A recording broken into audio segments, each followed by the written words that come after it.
Welcome to the Speak with People podcast, where we believe that healthy communication is the key to unlocking your leadership potential. We are the go-to resource for leaders looking to greatly improve their communication skills. Whether it's one-on-one interactions, team settings, public speaking, or your digital communication. By improving these skills, leaders can create stronger connections and drive positive change within their organization. Each and every episode, we sit down with leaders from various fields, just like you're grabbing a cup of coffee with them. We dive into real, practical conversations. Our goal is to help you transform your communication skills so you can lead more effectively, build stronger relationships, and make a lasting impact. So grab your favorite drink, settle in, and let's learn together.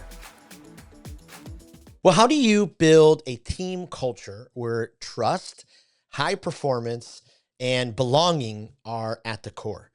This is, I think, maybe particularly difficult, maybe for some high performers because they're out front doing everything that they can to exceed expectations. And so in the process, how do you not leave other team members behind?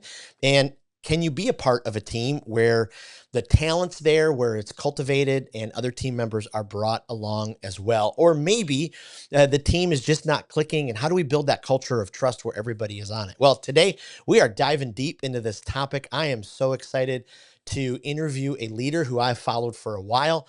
I have appreciated his books, his speaking, how he operates as a leader, and how he helps teams. And so I also, being a baseball nut that I am, I'm excited to talk to him a little bit about his baseball career and his baseball history. Mike Robbins, thank you so much for being on the Speak with People podcast.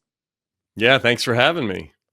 I absolutely love it. One of the best reasons I moved to Tampa from Michigan, spent most of my life in Michigan, Illinois. So we moved to Tampa. I'm within an hour of Yankees, Phillies, Blue Jays, Pirates spring training, and then probably 2 hours of the Red Sox, Braves, Orioles. So, well, and who's your team? I mean, who'd you grow up rooting for? Well, so I'm a Tigers fan through and through. Okay. Grew up not too far from Tiger Stadium, and so my childhood was the '84 Tigers, Lance Parrish and Alan Trammell and Jack Morris and all those guys. Kirk Gibson, yeah. So, but now I wear a different hat all the time, and so people are like, "Oh, are the Orioles your team?" Nope, I just love baseball. So, yeah.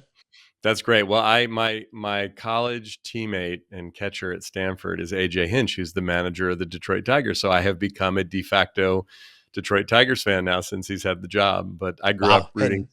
I grew up sadly rooting for the Oakland A's, who are now leaving us and going to Sacramento for a few years and allegedly going to Las Vegas. So I'm very heartbroken about that.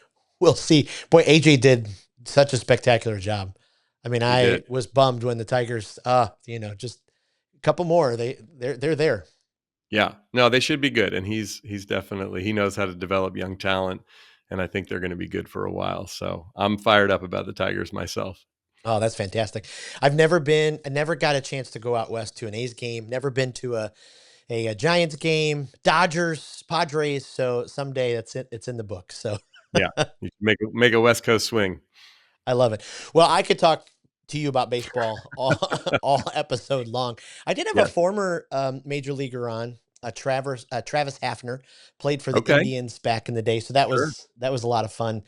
And we actually talked about, how do you learn how to communicate when everybody's, yelling at you, telling you got to do better, all of that. And then now he coaches Little League. And so we spent a lot of time maybe giving parents some advice. Yeah. Now, Travis is a few years younger than I am, so we didn't play against each other. But obviously I know who he is because he had quite a successful career. It was exciting. It was exciting. Well, I can't wait to hear more about your story. Would love for you to tell our listeners a little bit about who you are, what you do, how you got to this place where you're at now. Yeah, well, I mean, to continue on the baseball theme, if we haven't already annoyed and, turned off a bunch of people who don't like baseball, I grew up here in California where I still live in the Bay Area. And baseball was my life growing up. I actually got drafted out of high school by the Yankees. Wow. Didn't end up signing with the Yankees because I got a chance to go to Stanford where I played with AJ Hinch and had some fun there. We got to play in the College World Series, which was exciting. And then I got drafted out of Stanford by the Kansas City Royals, and I did sign a pro contract at that time. And, when you sign with a big league team, you have to go into the minor leagues. I actually spent a little time in Springfield, Illinois, and then Lansing, Michigan. So, like nuts. Yeah. I played for the Lugnuts, the inaugural season of the Lansing Lugnuts in 1996. The following year, I was in the Carolina League pitching for the Wilmington Blue Rocks, and I went out to pitch one night against the Durham Bulls, and I threw one pitch, and I tore ligaments in my elbow, and I blew my arm out. And this Oh, was the summer of 1997. I was 23 years old. I had started playing baseball when I was 7. I ended up having Tommy John surgery that oh. summer, reconstructive elbow surgery, and then 2 more surgeries the next year on my elbow and my shoulder, and was finally forced to retire from baseball at the age of 25. Oh, And as you can imagine, it was pretty devastating, right? I mean, that had been my life and what I wanted to do, and didn't really know what else I was going to do.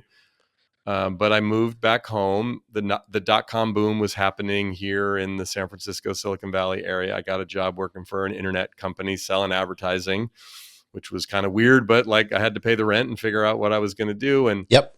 um, didn't love it, but became immediately interested in a few dynamics that I saw that were different, but somewhat similar to sports. Because as an athlete, especially by the time I got to college and was playing professionally, I was really curious about this whole thing.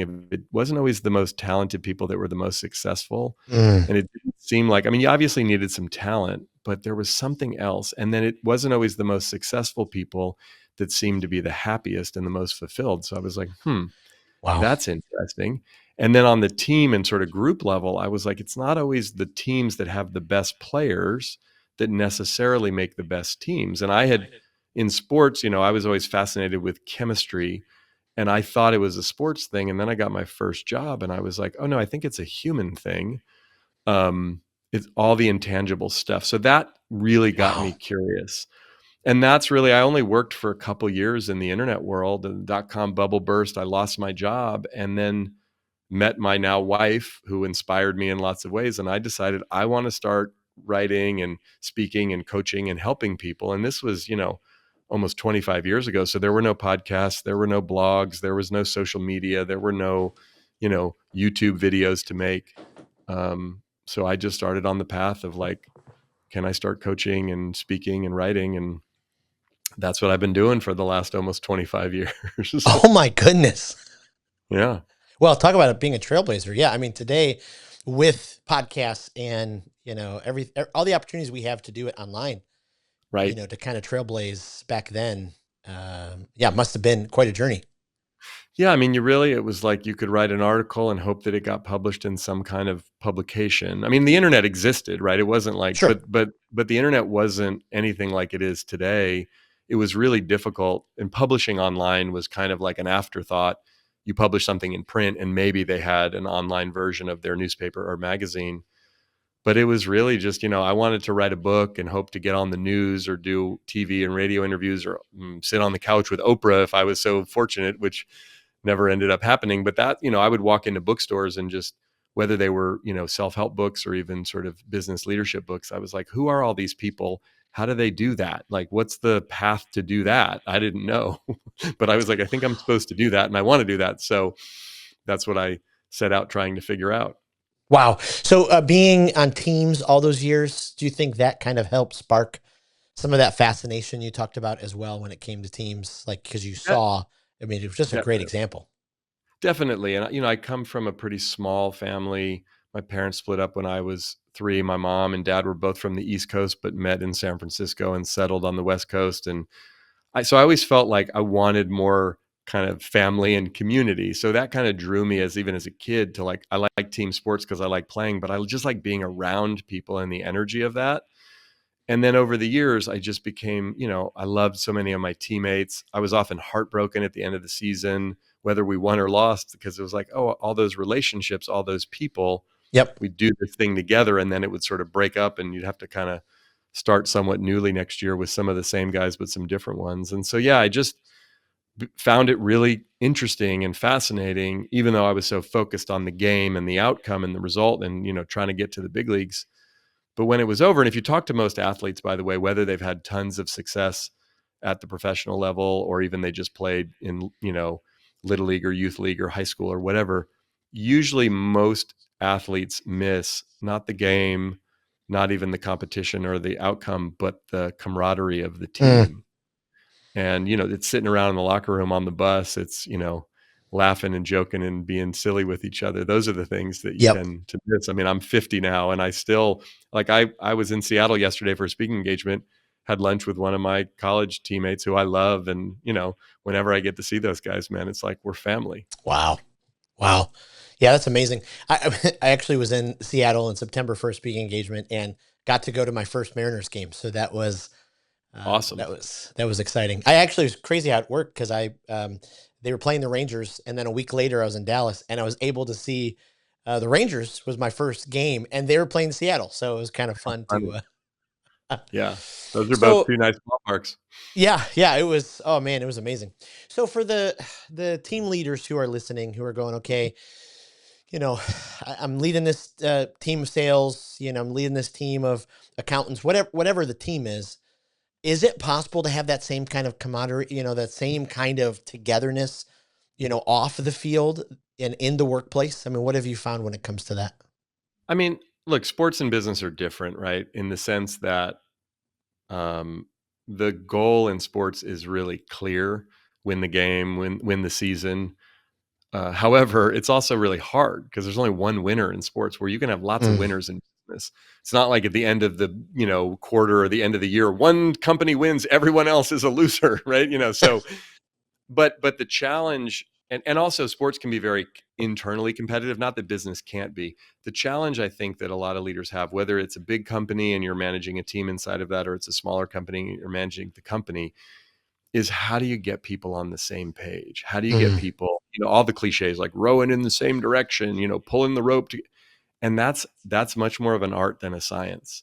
It has to do with, like, what are we doing? Is the mission or the vision of what we're creating together something that actually inspires people? And one distinction that I like to make when I'm working with teams is the distinction between our role and our job. And we use those mm. words interchangeably, and I mean, effectively they are the same thing, really, but the way I like to distinguish them is our role is what we do functionally. Our job on a winning team, on a high performing team, everyone has the same job, and that is to help the team win. And if you can create an environment where people really buy into the job, then you can have something special. I mean, I learned this again in baseball. It's like everyone I played with, especially once I got to college and to the professional level, pretty big egos, pretty self motivated, pretty focused on Right, their individual goals. But there was something that would happen on the right team and with the right coach and with the right collection of players, where we could get past our own individual egos and our own individual ambitions and really focus on helping the team win. And weirdly, whenever that happened, not only was it more fun, but I always played better when I mm, wasn't so obsessed with my own performance. I was just trying to compete and play well for my teammates, for what we were trying to accomplish together. It took a little pressure off me personally. right, And so the thing is, in business, a lot of times what happens is I talk to managers and leaders, and it's like me and my team, and it's like, okay, but remember, we're all in this thing together. right, So, like, if you're running sales, yeah, you're generating the business, but like, you also have to have a relationship with the people in marketing and the people in legal and the people in HR and the people in product or whatever it is, yep, because you can't go out and just sell and, hey, we hit our numbers, what's going on? You know what I mean? It's not like, hey, the finance team won but right, everyone else lost. It's like, right, that's not the way it works. Like, right, we win and lose together as a team, just like in baseball. Like, I could pitch a great game, but if guys made errors or we didn't score any runs, we're going to lose the game, even though my performance was good. My job is not only to perform well, that's my role. My job is to help the team win with both my performance, but also my attitude, how I show up, and what I bring to the table, in addition to my actual skills and performance. Wow, I love that. So is that what kind of helped inspire you to write We're on this together? Because, I think about the teams that, we've all worked those places. It seems like everybody's pointing a different direction. And Right. if we can just get inward that way, I mean, it's just so powerful. Yeah, I mean, We're All in This Together is my fifth book, and I wrote it, Wow. interestingly, I mean, I wrote it in 2019, and I knew it was going to come out in the spring of 2020. I had no idea, of course, we were going to be in the middle of a once in a Right. generation pandemic, right? But it was really kind of the culmination of like 20 years up to that point of my work and my research and my experience working with teams, not just, back when I was playing ball and part of lots of those teams, but now at that point, 20 years, it's been now almost 25, 24, 25. of working with so many different teams in different environments, and like what do great teams do different than teams that aren't so great. And some of it's simple on the one hand, like, but it's figuring out how do you, crack that code, or as I say, it's more art than science of getting people to really buy in and believe in what's happening. And today, especially post COVID, it's even more challenging because like, hey, we got all this great technology, we can work from anywhere, but we're together less. People's careers are very different than they were even, 10, 20, especially 30, 40 years ago. We don't work for the same company for, you work somewhere, depending on the industry you're in. When I'm in Silicon Valley, if someone's been somewhere for 5 years, they're like an old Right. timer, right? Right. You know what I mean? It's like, I mean, I'll be at a place like Lawrence Livermore Lab, and there's people who've been there for 35 years, but that's like the exception in today's Yep. world.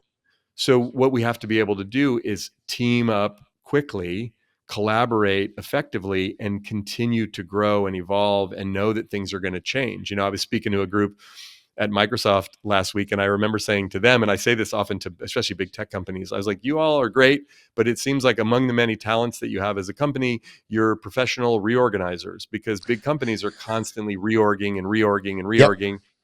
And even if you're a smaller business, it's like with AI, with the nature of technology changing as fast as it is, we're just having to pivot all the time. So Yep. this notion of like, I'm going to have my team and I'm going to get the right people on the bus, and then we're going to go for the next, X amount of time.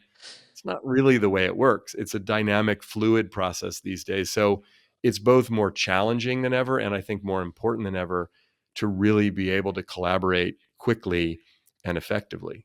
Oh, wow. That's so powerful. Yeah, you're so correct. I mean, especially now, as I study the younger generations to think about, will Gen Z, will they, the thought for them to be at a job for 30 years is there's just No. no way.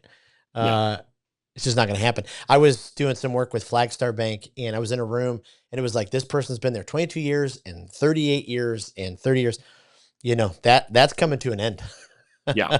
And it is. I mean, it's the generation now of folks who have worked somewhere that long. Again, it's just fewer and further between. I mean, think about sports. It's kind of like growing up, if you're a sports fan, whether it's baseball or other sports, it was more common that you would see an athlete play for the same team for most of their career. Maybe Yep. at the end, they'd switch to another team, right? Nowadays, again, the Steph Currys of the world are an anomaly. Yep. It's like, oh, he's going to, and I'm a huge Golden State Warriors fan. I hope he stays for however long his career is in Golden State, but like that's not the norm. And again, sports different than business, but it's not that common for people to stay long at a company like that. And again, if you think about, we're raising two Gen Zers. I've got an 18-year-old and a 16-year-old, and like, I'm a freshman in college and a sophomore in high school. So they're still a few years away before thinking about their careers, but just knowing them and watching them and their friends and seeing what's happened even with millennials. And then obviously we have some Gen Zs in the workforce now as it is, like the mindset. I mean, even for Generation X, my generation, right? It's like, most of us came of age at a certain time. We weren't expecting to go work for the insurance company and Right. get a gold watch 35 years later. Like that's things really Right. started to get disrupted in that regard in the 90s. And it had a lot to do with the internet, quite frankly, and with technology. Right. Wow. Okay. Pivoting a little bit. And you have, I mean, 5 books. That is unreal. I'm hoping to join you. I've been working on mine for 2.5 years, and I'm like, okay, it's time to just Yeah. be done. So the fact that you've been able to keep doing it, I just, because I do have, so my oldest is 24, 22, 20, 16, and then 10. So I have a Oh, couple wow. in there where High School Musical was all the rage. So Right. I wonder, like, have you ever been to an event? This is just a sidebar. I don't mean this in any, Right. mean way, but I wonder, have you ever been at an event where they played a joke on you and played the High School Musical? Well, We're all in this together as you walked up on stage. you know what's funny? So again, our girls are 18 and 16, so they weren't quite old enough. We missed. I remember hearing about it. I didn't know much about what it was. Yeah. When I first decided I wanted to write this book and the title came to me right away, I started Googling, because as you do, has someone else written a book with this title? When I Googled it, all that came up was that movie and that song. And I was like, oh, this is like a thing, right? Yeah. So I know of, and then I since have watched my girls now had watched the movie later on, and then we Sure. watched it and I got the whole thing, and I really like it. But every now and again, someone will like sing the song back to me and go, "Did you get that from High School Musical?" I mean, the funny thing is, though, I will say, since my book came out, like literally in April of 2020, the weirder part was more that if you remember in the early days of the pandemic, everyone was using the phrase "we're all in this together." And so that was what was kind of eerie about it. Like I would get texts from people and they would say, Anderson Cooper just said, Mike Pence just, I would be like, they're not quoting me in my book. It's like, that's a thing that people are saying right now. Or did you know Yeah. that? No, I didn't. What do you think? I'm some kind of Nostradamus? Like, yes, the pandemic's going to come and I'm going to write this book. I mean, so that's what was a little weirder about it. But the High School Musical thing does come up from time to time. I love it. What so again, if I'm listening, I'm a part of a team. I'm not the team leader, I'm not the supervisor, I don't oversee Right. anybody. But I have a voice and I do my job. What can I do from my vantage point to help bring that trust and that we're all in this together mentality to the team? Well, I mean, some of it's a mindset. Again, it's like, can you have that mindset of like, my job is to help the team win? Look, your responsibility when you're a team member versus a team leader is different, right? You're Yeah. not tasked specifically with, hey, go manage people, coach people, make people better. However, if you think about most people listening to us or watching us, if you think about the best teams you've ever been on, people across the team take some level of ownership of not only the success of the team, but making sure that everyone on the team is engaged, is supported. We have each other's backs. One of the questions I often ask when I'm doing a workshop, especially with a smaller group, or even sometimes if it's a bigger event, I'll say, in your personal experience, like what makes a great team great? And, people say a Mm, lot of different things, but it doesn't matter where I am in the world or the size of the company or the industry. I mean, mostly what comes out is like trust and communication and, vision and, caring about each other and it's all this stuff that's pretty soft and squishy. And I say that not in any derogatory way, but it's not usually like, oh, everyone's wicked smart and like the product is amazing or the service is incredible or like people yep. went to the best schools. I mean, that's not what comes up because you can have an awesome product or an incredible service. You can have wicked smart people and the team could still suck, Yep. right? It's like in Yep. sports, you can have a bunch of great athletes who their egos are so big, they don't know how to share the ball. They don't know how to root for each other. And then it's like, it's a mess, right? It's Yeah. like, that's why sometimes like in international sports, in the Olympics and things, some of these other countries who have less talent than say us in America will beat us because those teams have been together for a long time, Right. right? In basketball or in some of the other sports. And again, our talent can sometimes carry the day, but in other cases it's like, oh, it's an all-star team and that all-star team has a hard time actually collaborating with each other.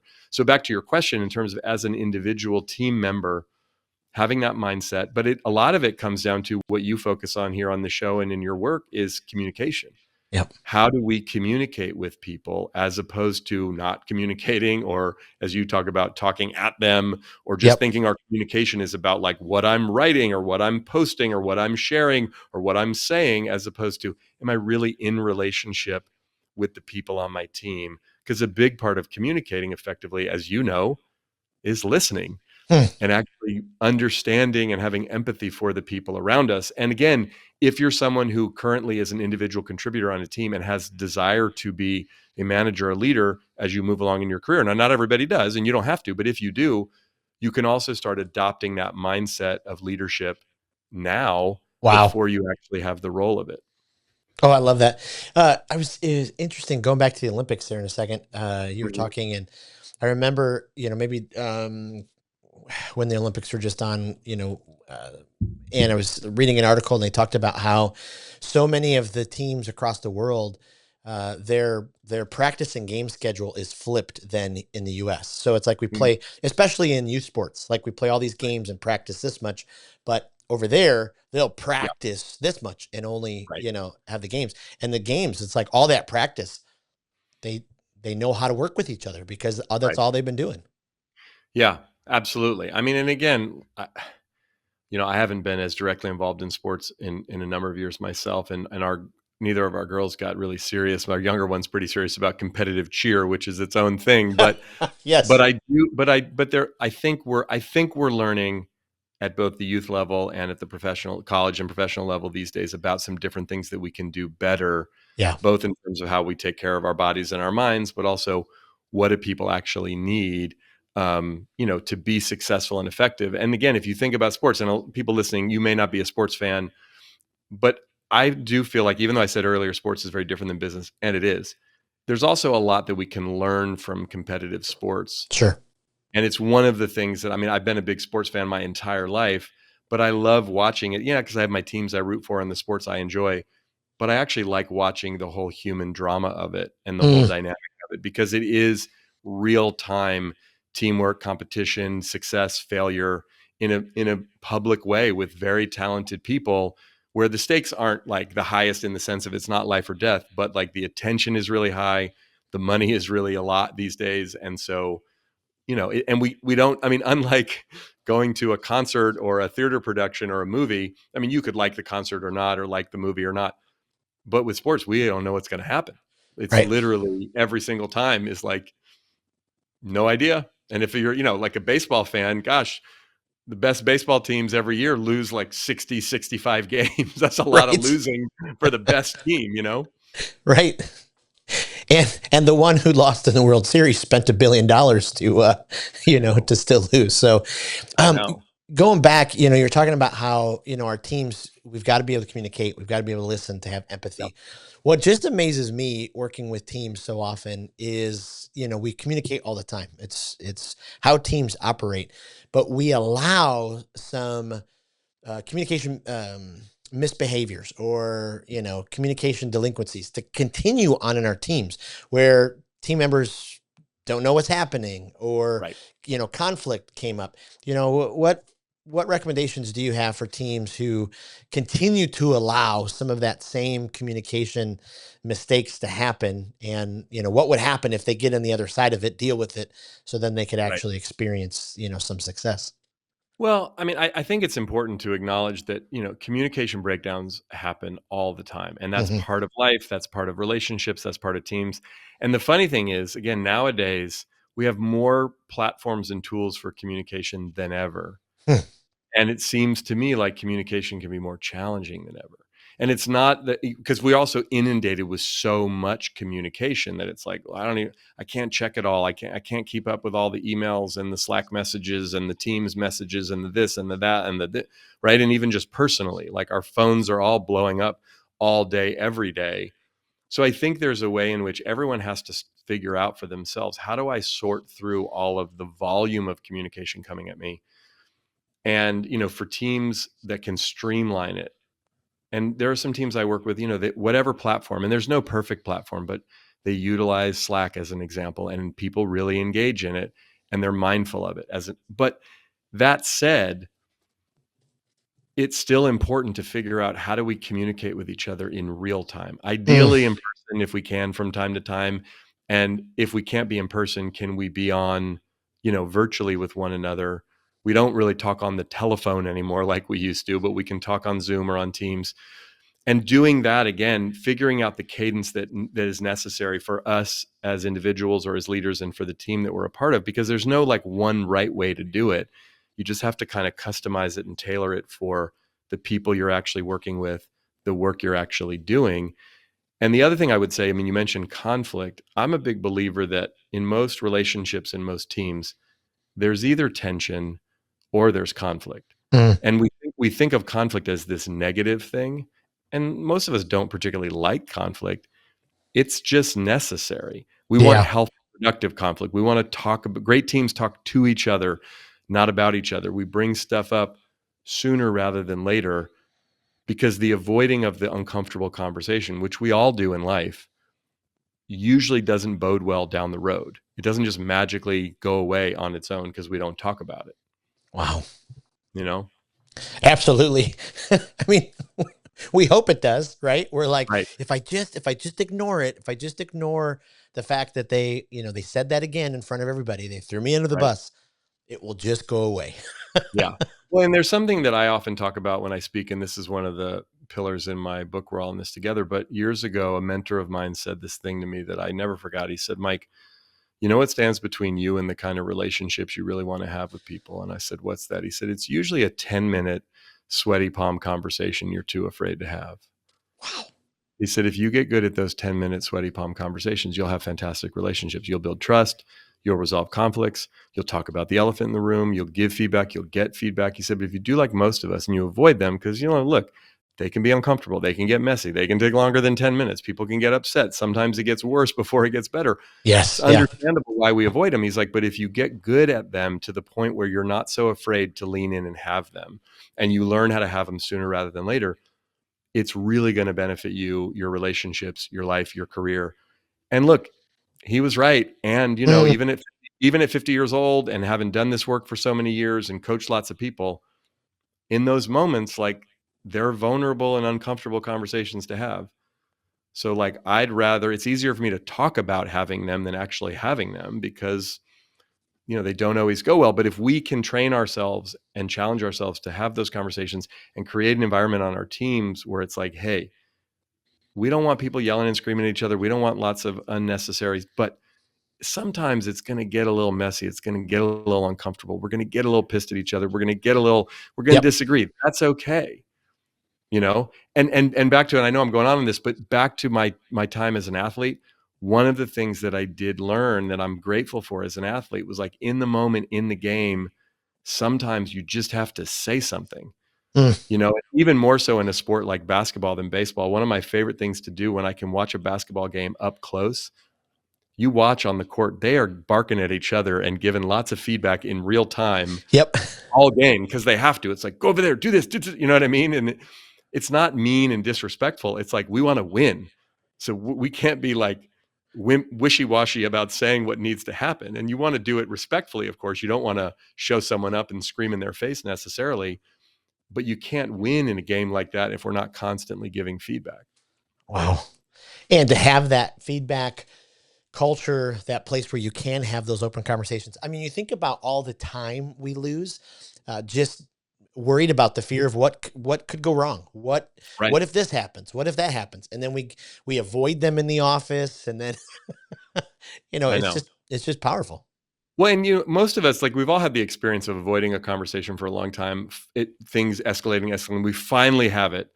Usually by that point, it's now gotten way worse than if we'd had it earlier. But sometimes I find we finally have the conversation, and I'm like, why did I put that off for so long? What was I doing? Because it wasn't that big of a deal. And then once we did it, we got to the other side of it. It's like, oh, well, that was a lot of wasted stress and worry and unnecessary stuff. And again, we're all human. Yep.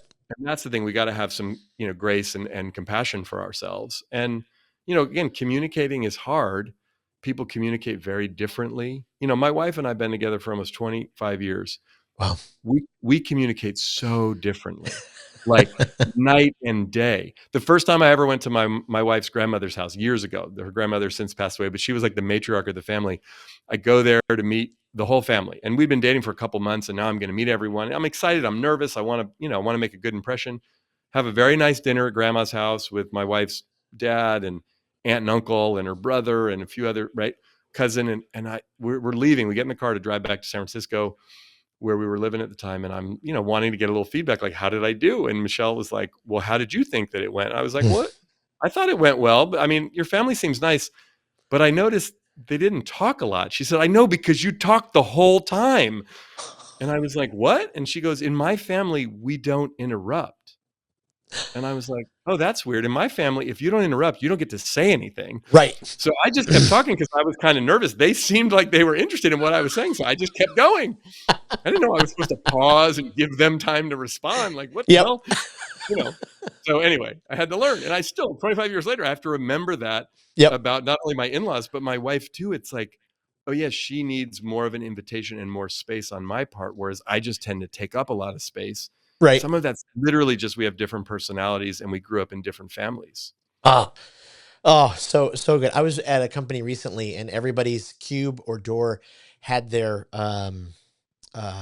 Meyer-Briggs on it. Oh, And so good. you walked up and you're like, oh, ENFJ. Okay, I can talk, oh, you're an IN. I'll be quiet, Right. But that's super helpful, right? If you have Right. those kind of shorthands, I mean, Myers-Briggs is great. A lot of the assessment, DISC and others, it's like, oh, you Yep. know those things about yourself. But then, and that's what I often will say to teams I work with, and maybe you do the same, is like, do those personality assessments, because they're valuable for us to get insight into ourselves, but to realize in a practical way, not everybody's wired the way that I'm wired. Right. And we're talking about communication, which you specialize in, right? It's like, again, if you and I work together, we have to learn how we each communicate, Yep. how we deal with conflict, problems, challenges, feedback, all those things, because it's going to be a little different. What we tend to do is either not talk about that stuff, or we judge other people for being different than we are, which is understandable, but kind of silly. Wow. Wow. Wow. Turn in corners just for a second. Just curious, because we do have a fair number of speakers, Yep. authors, influencers, people who want to be. I mean, you've done it now for 25 years. What what are there any nuggets of wisdom you could give, folks who are working on building their speaking careers, who are working on getting their books done, getting Yeah. it out to the world?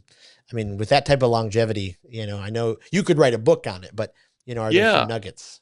Well, I would say this: if you're in the first 5 years of doing it, it's really hard. It's really, really hard. And like, if it's not going the way you want it to go, and maybe you're past the 5 year mark, but it takes a while, both on the like building up the skill of it. What's the content? How do I communicate it? How do I share it? And then also the business of it. And look, in today's world, it's a blessing and a curse that there's so many platforms and ways to put your message out there. The blessing part is you can get right to it and get right to the market and do it. And there's some people in the first 5 years, some wild success happens. The curse part, though, is that like there's a lot of noise and a lot of people out there. Yeah. So there's a lot of competition, if you will. And we also can see what everyone else is doing. So there's a ton of FOMO, there's a ton of imposter syndrome, there's a ton of, oh my God, I'm a loser, look at them, right? And if it makes anyone who feels that way feel any better, 24 years in, I still deal with that. I have to Mm. manage myself when I go on social media and just be like, oh, look at this person. Especially now, it's like I see people way younger than me, been in the business way less than. It's like, geez, they got it figured out way better than I do. Yep. So that's, so it's the thing I would say, wherever you are, and if you're further along in the process too, it's just like figuring out who you are, what you do, what you like to do, what matters to you. I've done a lot of things that I was taught to do in the early days when I joined the National Speakers Association. I got mentored by people, but I've also done a lot of things differently, not because I'm some kind of renegade innovative, but just because like I had to figure out the way for me to do it. Yeah. I'd go to the workshop, I'd read the thing, and then I'd go, well, that doesn't work for me. I don't know. I mean, I'm the worst at like, what do you speak about? And what's your elevator pitch? I'm always like, you got an hour? Do you know what I mean? Like I have a lot on my mind and I don't know. What do I speak about? What I feel like in the moment. It's like, well, I could say leadership and teamwork and communicate. I mean, but it's like, Yep. I've always struggled with that. And Yeah. I just finally was like, okay, I don't really care because I don't think people are going to book me or not book me because I don't have like a kick-ass 30-second little spiel that I say about what I do. Yep. But for like 10 years, I was like super embarrassed about that. And then finally I was like, I don't think it matters. Yeah. Like I'm doing this and it seems to be going okay. And nobody's like, what's your elevator pitch? Well, that's terrible. You know what I mean? But just as an Yeah. example, you know what I Sure. mean? And I think sometimes for people, it's like you go on social media, you're on TikTok, you're on Instagram, you're on whatever. And, oh, I'm not getting it right. Or people aren't clicking or liking or doing or sharing. I don't know. I mean, that to me, it's like finding what you're good at, doubling down on the things you're good at, and then getting support for things maybe that you might struggle with, but not trying to be a master of everything. Because these Mm. days, too, like for what it's worth, when I got in the business, like I wasn't getting into the like content production business. Do you know what I mean? Like I wanted to Right. speak and write. That was it. And now it's like, well, video and audio and this and reels and I'm like, oh my God, this is like, how did that happen? I didn't Yeah. sign up for that. You know what I mean? And I'm not trying to sound like an old cranky guy, but it's like figure out what you really want to do and like focus on that. Wow. Wow. That is gold. Okay, as we kind of wrap up and turn the corner, I want to ask you a couple rapid fire questions. We've Okay. got this online communication library we're always Yep. adding to, so our listeners can go and 180 guests worth of some of their best resources. So, is there a speaker? Always fun asking a fellow speaker. Is there a speaker that every time you hear them, you just go, "Oh my goodness, they just check every box." I've got to tell other people about them because they just hit it out of the park. I mean, there's a bunch, but the one who just popped into my mind is Brene Brown. Mm. I just feel like Brene is not only is her content so good, but she is friggin' awesome. Whenever Yeah. I've seen her in person, whenever I see her on video, she just is an amazing storyteller. She's herself, and she's so good. Mm. If you're a podcast listener, is there a podcast, either a guilty pleasure or, development, that you're just like, oh, I love this one. Love to recommend it to other people. The two that I find myself recommending the most are We Can Do Hard Things Mm. with Glennon Doyle and Abby Wambach and Amanda Doyle, and then Armchair Expert with Dak Shepard and Monica Padman. I love both of those shows a Yes. lot. Okay. So is there a book where you're like, oof, every leader, this book has, transformed me so much. You've got to make sure you read this book. Again, a bunch, but the one that just popped into my mind came out back in the 90s. It's called Don't Sweat the Small Stuff, and it's all Mm. small stuff. And I have a personal connection to that book and to Richard Carlson, who wrote that book, because I read that book. It inspired me. It's one of the things that got me started down this path. And he actually became my mentor before he Wow. sadly and abruptly passed away. But the book, even to this day, it's basically, and then he wrote a bunch of them on different topics, leadership and parenting and money and you name it. But it's literally like 100 blog posts is what it is before there were blog posts. But you can open it to any page or any chapter and go, and it's like, a Mm. couple hundred words of inspiration. So I'm a Boy, big I love fan. that. I love Yeah. it. Very unfair question. Of the 5 that you've written, is there one that you're like, ooh, that's kind of my baby, kind of my favorite? It's interesting. I would say it's actually Nothing Changes Until You Do, which was my third book. Oof. Um, and I wrote it inspired by Richard Carlson. I wrote it. I'm not as pithy as him, so there's 40 chapters and they're a little longer but it's a short essay form book, and it's a lot of stories from my life, and that when I speak, I often share. But it felt to me when I wrote that book, this sounds a little self-important, but it felt almost like I was writing or putting together like a greatest hits album at the time. Sure. And it feels like it's the most authentically me of my 5 books. And I love all of them, kind of like they're all my children, and they're different in Yep. different times in my life. But that one to me is still the one that I feel like that represents me the best. Oh, I love it. Okay. So where should we send our listeners to find out more about you and what you do, and to find you online?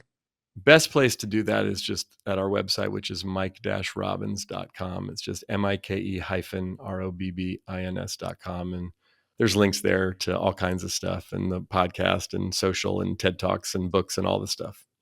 Wow. Just absolutely incredible. Yeah. I have like 2 pages of questions that maybe I can get you on again. Uh, even I'm on not short. I'm not short-winded, so that's what you probably noticed.